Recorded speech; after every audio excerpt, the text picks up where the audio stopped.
I'm going to go ahead and start your recording. Okay. Well, good evening. My name is Karen Brown. I'm the director of Gifted in the Minnesota Schools. And Elizabeth Warner is our Gifted program mentor. Thank you for coming this evening. I know it's hard to get out somehow even live. So we do appreciate it.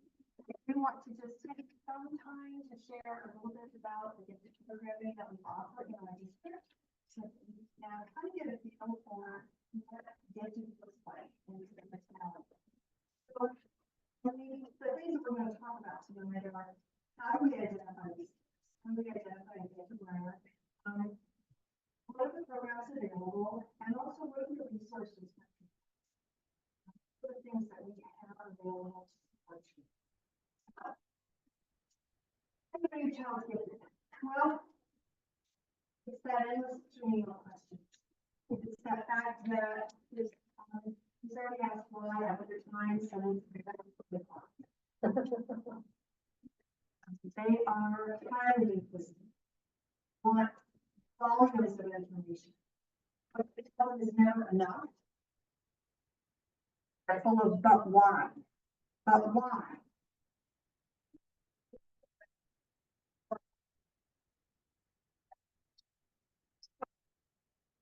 We think about in terms of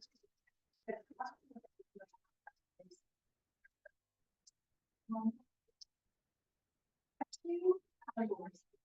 We have bright children, good school kids, kids following us. They know the answer, they in class, they do well on tasks, they have great ideas, they're hard workers, they can answer questions. They need anywhere from 6 to 8 repetitions of the material. That's the bright child. They do assignments. Many people would say those children are the teachers even they're the great kids out of the class. And then on this side, you have the gifted kids. The gifted not necessarily the one who answers, the one who asks that second more information. The one that they are kind of curious. They're the kid who's looking around. You're positive, they're not paying attention, and so she calls on them, and they can give the answer back to her. They are the student who isn't just at the top of the group, they're beyond the group. So notice on this list that nowhere here it says they initiate projects. Do you see where it says complete projects? No, you don't. But here's the problem with a gifted child. They start the project with a question in mind. They need an answer. As soon as they have the answer that they were seeking, it's done. And it really isn't their problem that you need the rest of it completed, but they have their answer. But it's not unusual for gifted kids to have multiple projects in stages, but they never quite take to completion.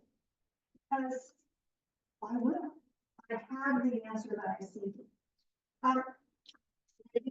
Intense, they thrive on complexity. The more complex the task, the happier they are. Now that does not mean they want it to be harder. They want it to be more complex. They really want to get that brain moving. One of the things that brings us sometimes is this piece right here, enjoys learning. Stanford University and Harvard University did a study. They actually interviewed gifted individuals from about 2nd grade up through college. And for the little ones, they asked questions. One of the questions was, do you like school? The gifted kids responded with things like, I like my teacher. And the interviewer said, so I asked, do you like school? I like spending time with my friends. Do you like school?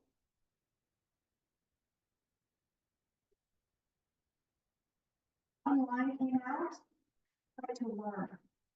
But many of the children study didn't equate school with what was a place I tolerate until I can get home and learn about the things that I want to learn about. That's a real issue. That's a place of learning. So we need free to support these kids. So thinking about this piece, notice this 1 to 2 repetitions. 1 to 2, and in some cases 0 to 2 repetitions.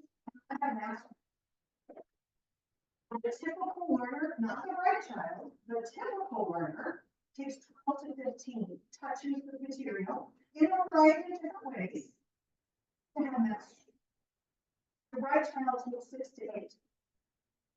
So in a classroom, how many times does the teacher have to touch on material? 12 to 15. That's the typical learner in a classroom. And what is the gifted child doing on time number 8? Only the person next to them. Turn around in their seat backwards talking. If you're lucky, they pull out a book and are reading quietly. I didn't ever get those children. I don't know where they were, but they weren't in my room. We tell teachers, no choice. You can challenge your gifted child or he will challenge you. You decide. You're going to find something to do. You would. If you were sitting in a situation day after day after day where you're hearing the exact same thing, what do you do? All that disengagement. Or you find something else to do. Now, as an adult, I hope yours is a little bit appropriate. But a child is going to find something else to do. We didn't, is a habit. And it is a very difficult habit to break. Why we don't want to see it disengaged. Because when I become disengaged, the learning environment, that habit is a hard one to change. So if we can avoid that habit ever learning it, we're going to be better. So, let's talk about gifted education. First of the fact that gifted education is local. What that means is it's a gifted mandate by the state of Arizona. And that gifted mandate says we will service every, we will provide service. I know that mandate. There's $0 attached to it. We'll do it, but we're not going to give money to do it. So we say it's local because it is upon the individual district to determine the support that a gifted learner gets. Now, Paradise Valley, we consider ourselves blessed because we have district support. We have superintendent, assistant superintendents who believe in gifted education. We have a board that believes the fact that every child deserves an appropriate learning environment. One of the things that sometimes happens is because there's no oversight happening where there's no money, nobody's watching.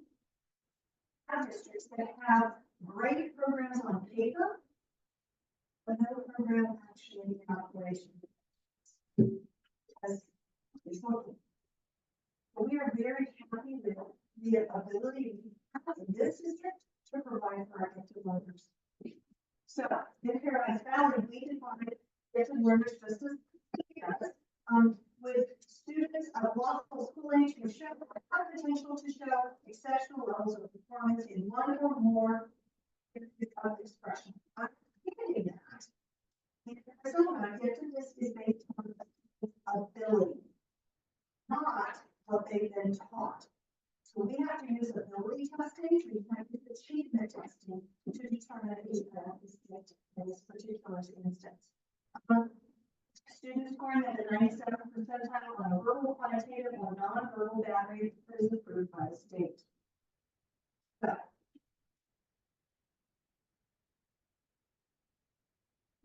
kids have something we call I can talking to you and my 8-year-old body, my voice sounds like a 15-year-old. And I can have a great discussion with you, I can reason with you, and 2 minutes later, I can melt it down over the fact that my cue is the time delay I want.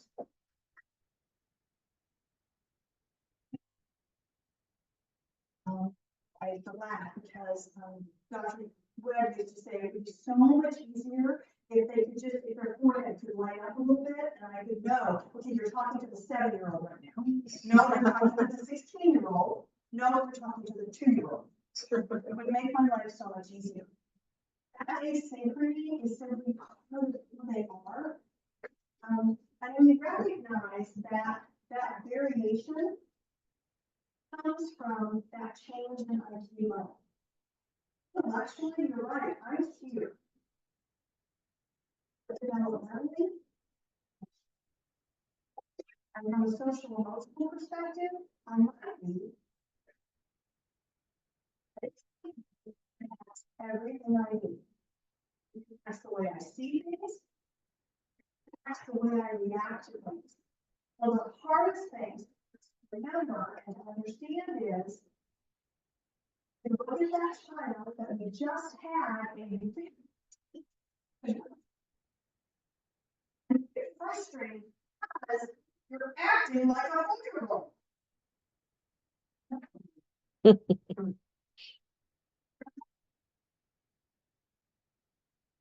But the conversation that just happened to me wasn't necessarily a conversation. But it wasn't. Which I remember. And I see that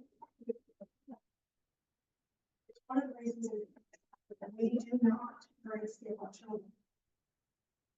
We can provide an appropriate learning environment for them with age appropriate peers. I'm not going to take it for a child and try to provide them with the academics and learning. If it's a needs, one time. After that, it's gone. You don't get to be 7 anymore. That's not the limit. We'll provide the academics that they need at the developmental level that they function. We go into classrooms and there's the children, and then the kindergarten room working with scissors, cutting and pasting. So they're doing the exact same thing that they're doing in that other room. Because when you're 5, that's something you have to learn how to do. The content is probably very different, but the task, I still gotta learn how to cut with scissors. And not cut myself or my hair or the hair of the person next to me. But in Paradise Valley, we test 3 times a year. That is mandated by the state. A fall testing where we test our 4th, 5th, and 6th graders. We have winter testing where we test our EL students, our English language learners. And then we have spring testing where we test everything. We also have school testing and early kindergarten testing. Lots of different testing, and we have multiple tests that we use. All of our tests are ability tests. The cognitive ability test. The cognitive ability test has a language base. Why we also use the linear nonverbal.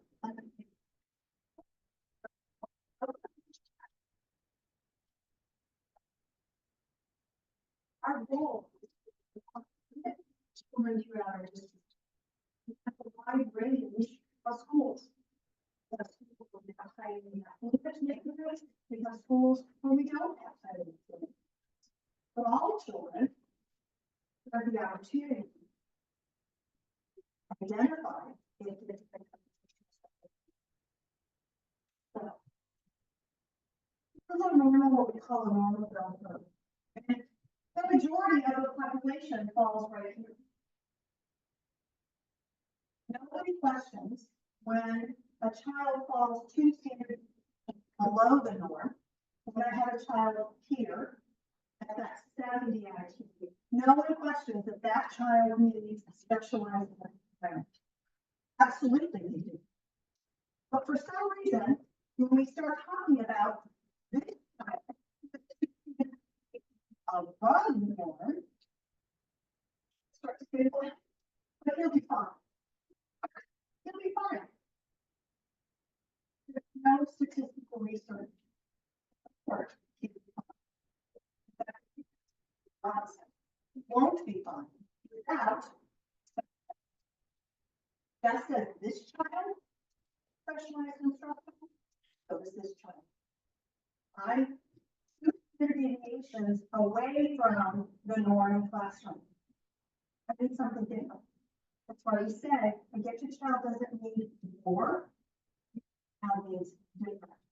So a great example for you, my youngest son, identified gifted, from where he came from, and never planet.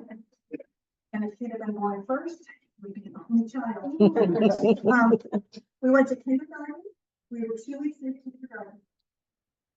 And over kindergarten, he told me, "Oh, my teacher needs you to slow down." Okay? Eric, why do you need to slow down? Are you okay with that? Mommy, I have all stars, she just needs me to slow down. I mean, I'm trying to do anything I can, why would she tell me to slow down? I have stars. Okay, I don't understand, and you must need to be able to explain it. So tomorrow, when I drop your brothers off, and I drop you off, I'm gonna pop in and see your. And you can respond to them, that's not necessary. Because he's up to something. Say the words, Eric, slow down to you. Now looking at us. I waited.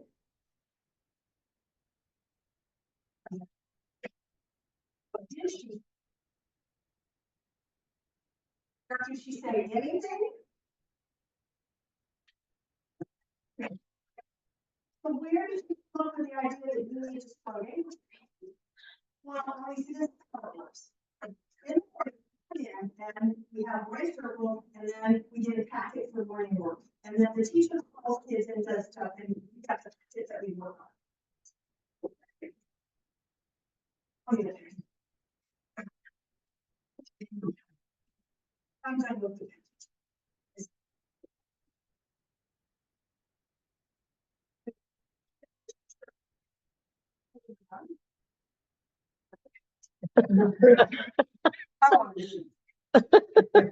So if I slow down, I won't. Show me a long year. I heard him kindergarten reading. I don't know where he got reading. I didn't teach him. I'm blaming his brothers. I don't know.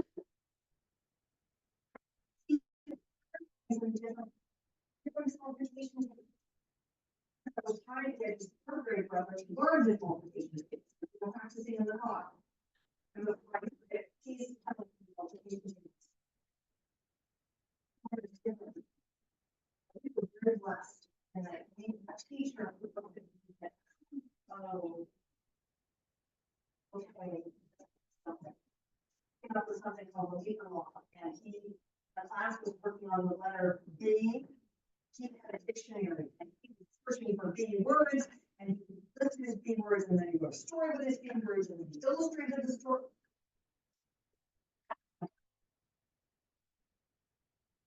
I can tell you what would happen, experience with Eric, if we continued down that path. Because one of those children, he would have something else to do. And if you're not doing what the teacher wants. So understand. You don't need more work than any other kid does. And you need to do that.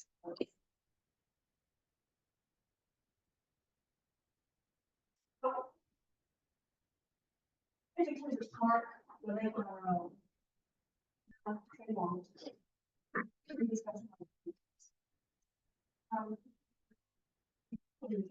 I get to students deserve a safe and flexible learning environment, and they deserve to focus on their social and emotional needs. And that they deserve learning experiences that are paced, really important part, that are paced in response to their individual needs.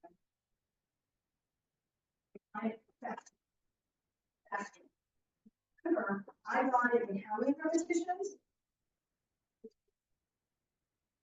Understand that you're on number 6, but I'm done. Let's go. What's next? So, how to continuum of services.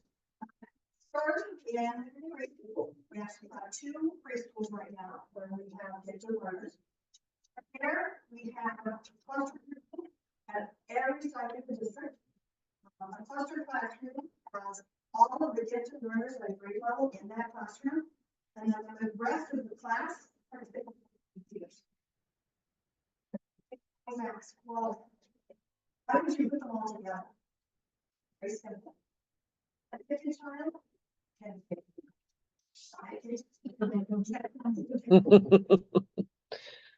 Plus, I needed that teacher to have a group that she can work with.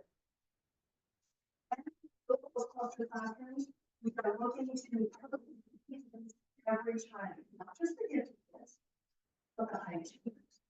Average students who are struggling and need more help, because I'm not going to put my high gifted kids in a group with struggling students. There's absolutely no way for that teacher to need them. Because I have to be honest with you. In the classroom, when I have high gifted kids and I have struggling learners, kids who are really having a hard time, who's going to get my attention? Struggling learner. But they're thinking. That's just reality. But when I lower that rating, now I have the ability to address the needs of my kids. In a classroom where those low kids can get what they need. Am I going to put all the high achievers in with the gifted kids? Achievers and gifted kids butt heads. So I'm going to take my high achievers and spread them out across the classrooms. The classroom is roll-ups. It's a personal placement of students. So starting in 4th grade, we have content replacement. And content replacement says that my child is going to be full and they're going to work with a gifted specialist in reading. And we recognize that by the time I get to 4th grade, I'm further advanced than what the typical teacher can provide for me. I need something more.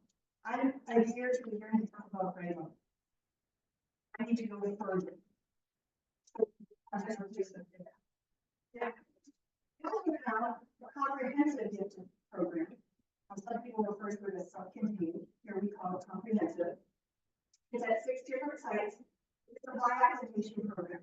Comprehensive gifted is for students who have a 140 IQ or higher, meaning they have 297s, at least a 90, and a 30 area of verbal, quantitative, and non-verbal. Those kids, and they are across the board. There are 2 years or more of upbringing. That child doesn't function well in the typical classroom. They need something very different. So we offer those programs at 6 different schools. We have a multi-age. Most of the schools we have 1, 2, 3, 4, 5, 6. Our side is our only school that incorporated all the way through. We try to give parents as many options as possible. So we're in so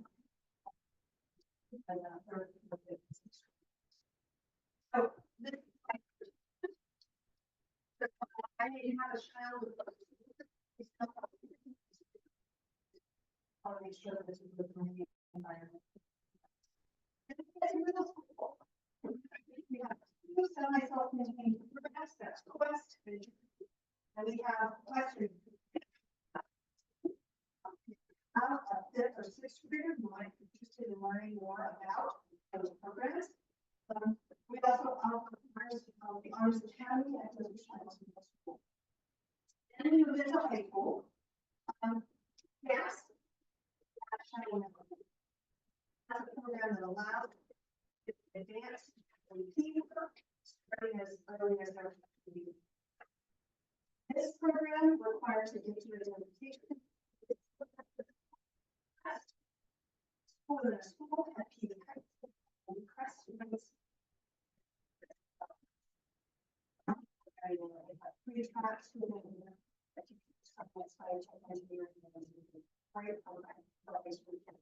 up in the corner here, you see ID.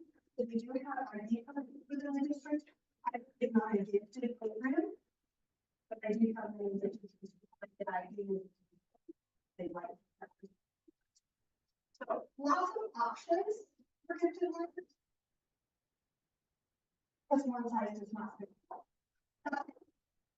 Ask this question.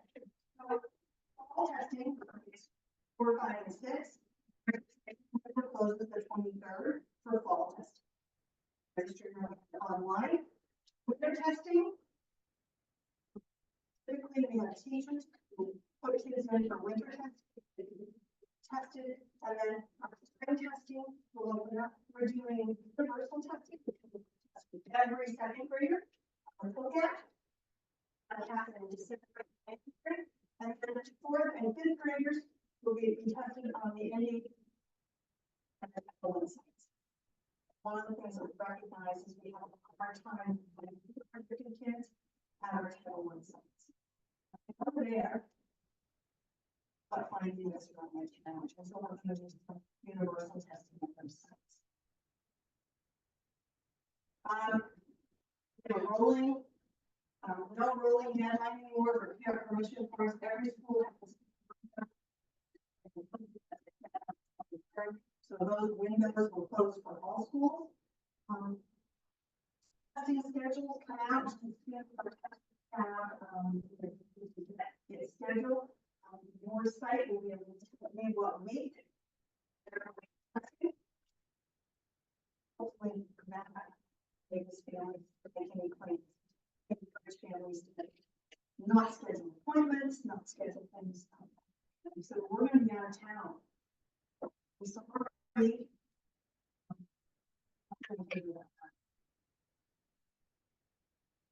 what happens in the gifted classroom? Well, complexity is what happens in the gifted classroom. We use the depth and complexity icons and the imperatives for our learners to take what they're learning to a deeper level. Hexagonal thinking. That's between actions and that they love and would not normally be able to expand upon.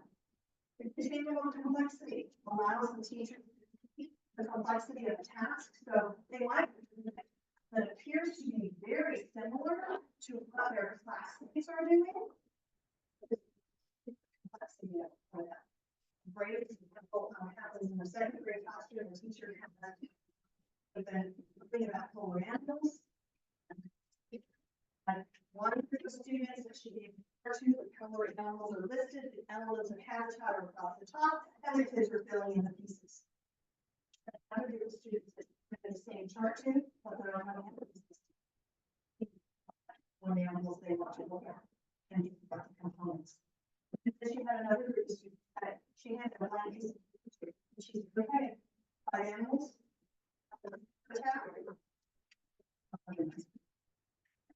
They change the complexity of the task.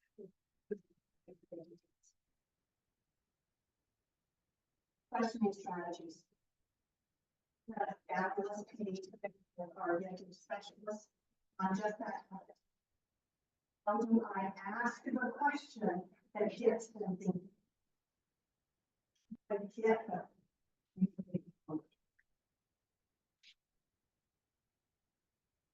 ELA, we have a curriculum that is separate from the gen ed curriculum. We do work, especially this year with our new wisdom, we do work to support the ELA in the gen ed classroom, but our students are going to be junior curriculums. They're going to be using the college learning strategies. We're going to be looking at seizures, device for vocabulary, the novel studies, and the program. They need curriculum that's specifically written and designed for gifted learners. What's one thing they need? It to come fast and let it go in depth. And for people, when we look at that, how can you have both? How can it go fast and still be in depth?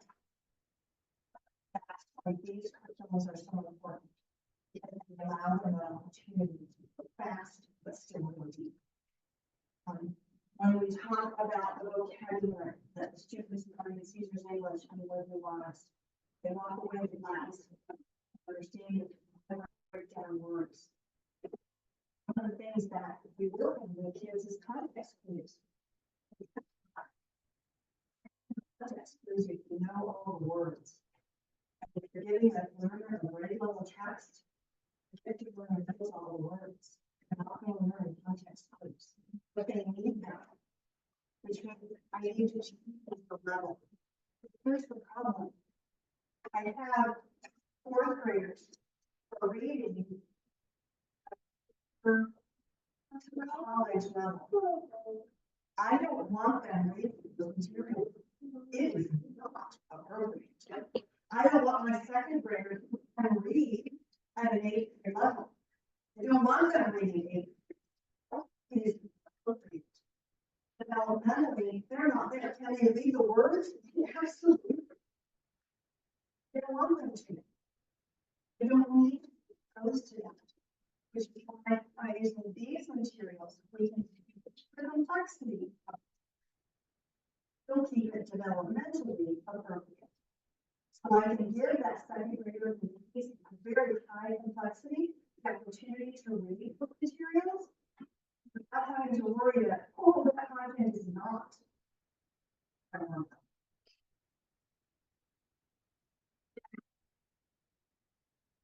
Use of enough, unless you do mathematics, number talks, and a daily online practice. Just always say, why do you do daily online practice? Well, if your learner is working in zero above grade level, and they're not doing any practice with on grade level skills, happens to the on grade level skills, get sloppy. Forget. So that daily online practice, that daily on level, this is stands as reinforcement. And here's the other problem that we run into with gifted kids.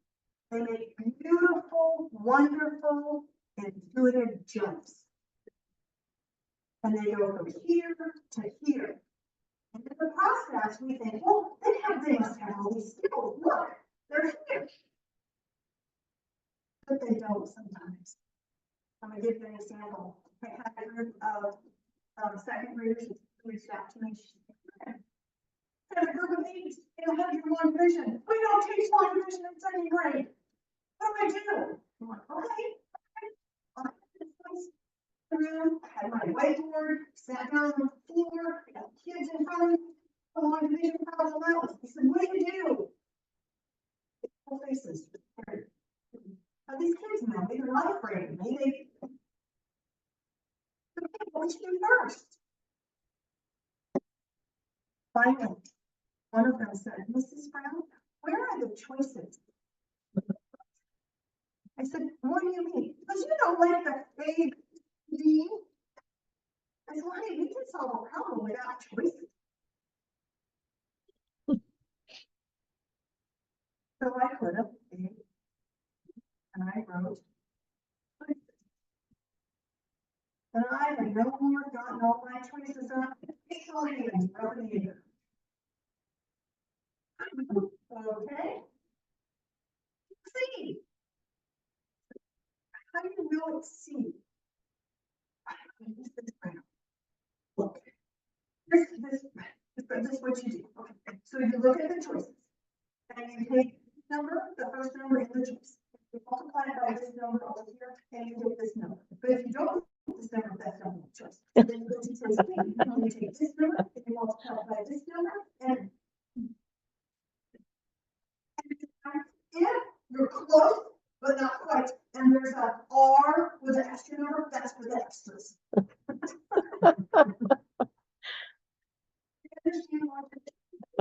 No. Multiplication? Yes.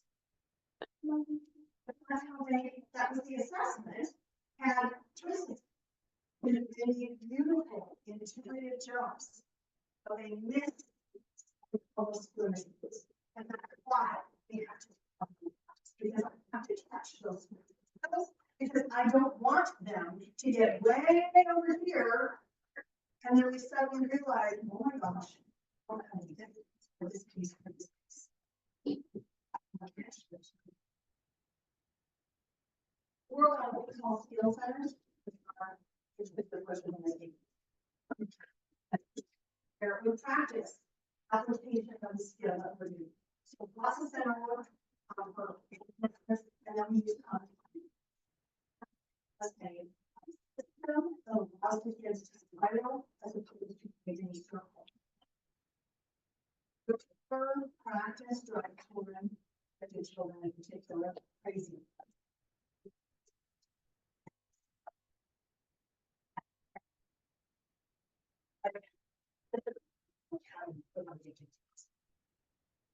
All right. Project-based application, depth of knowledge. What is that? Level 3, which is strategic. Bring out things, the why behind this. Strategic level is very important to get to this. Because you know what? I don't want to learn it till I know why. Why do I need this? When am I ever going to use this? Why do we need to use it?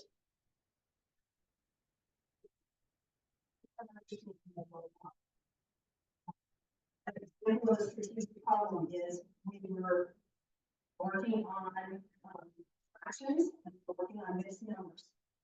And I had given them a recipe, but they were told, okay, the recipe and triple it.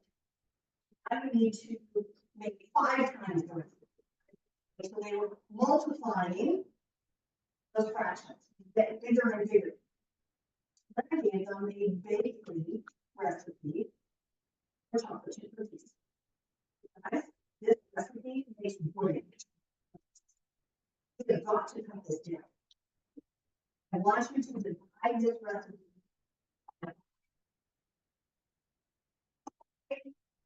Fractions out there, against numbers, they're dividing them by 5, they're going with it. But they got to be eggs.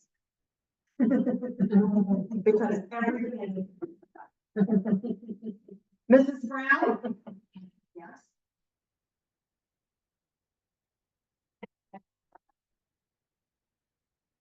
You're right.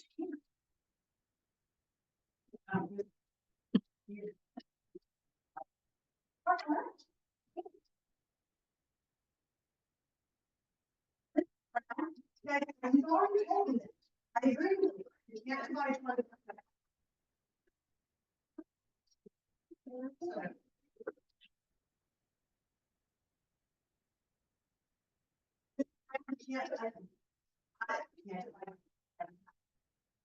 What do you do? Would we have all 21 eggs? You can have all 21.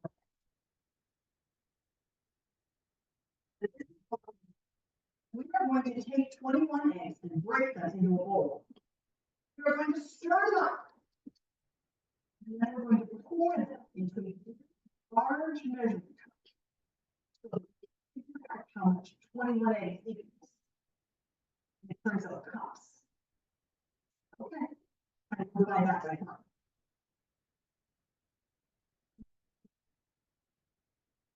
That's what I want them to do. Come up with an answer for something that they don't have an answer for.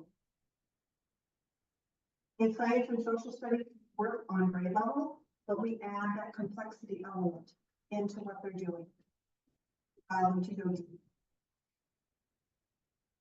So, what are resources that are available? We have what's called the Gifted and Paralyzed Parent Portal. On our district website. This is a place for you to find everything that we can think of that would support you, that would help you. We do a quarterly newsletter called Gifted in Paradise. That newsletter goes out every quarter, giving you more information. There's math activities, there's science activities, there's places you can go. There's always information about our gifted speaker series. Everything that we can think of, and the board does a fabulous job of making sure that it stays updated, so that the links are on and working, and you have the best of the best. I encourage you, go on to the Gifted in Paradise Parent Portal, please. All the resources. And if you can't locate it, just send us an email. So, there's a child. It's like living in a theme park full of throw-ups. Sometimes you scream, sometimes you laugh, wonder and astonishment. Sometimes you're proud. Sometimes you're laughing. We understand what it's like.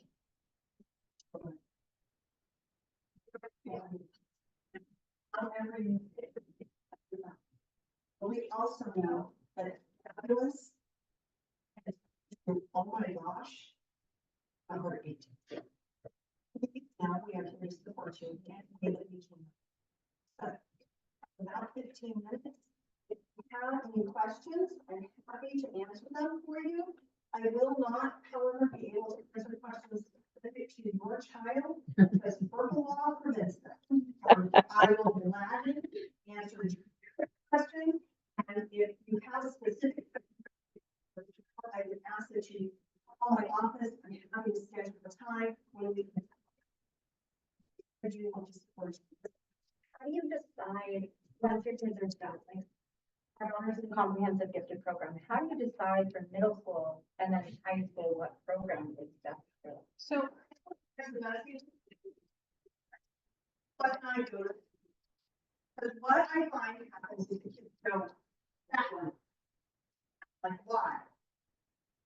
I don't know. That one. I'm like, okay. They just have to see it and get, like, okay. I'm the same. For the programs. Comes out in. One of the things that there's something about replacing.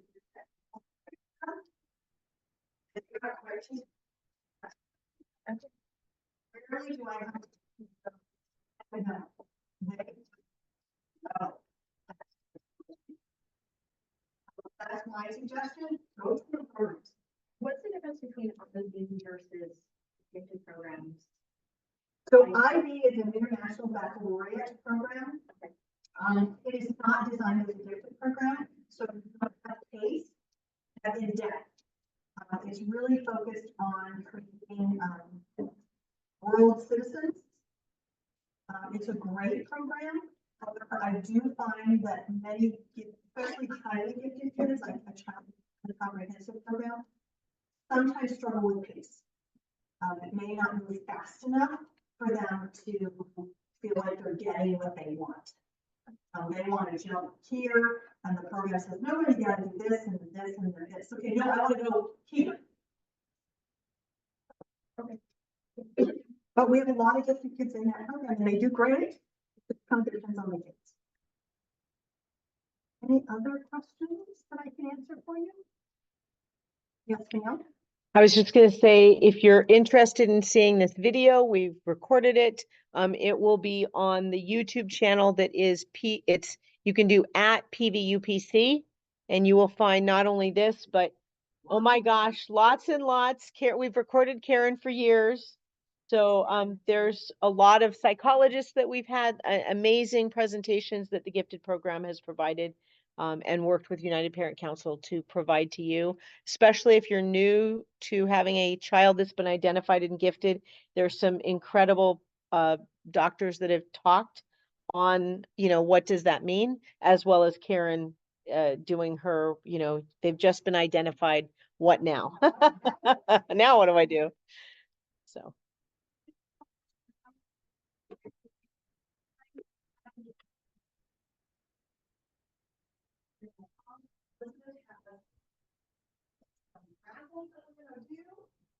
And we'll just, we probably have one. We'll just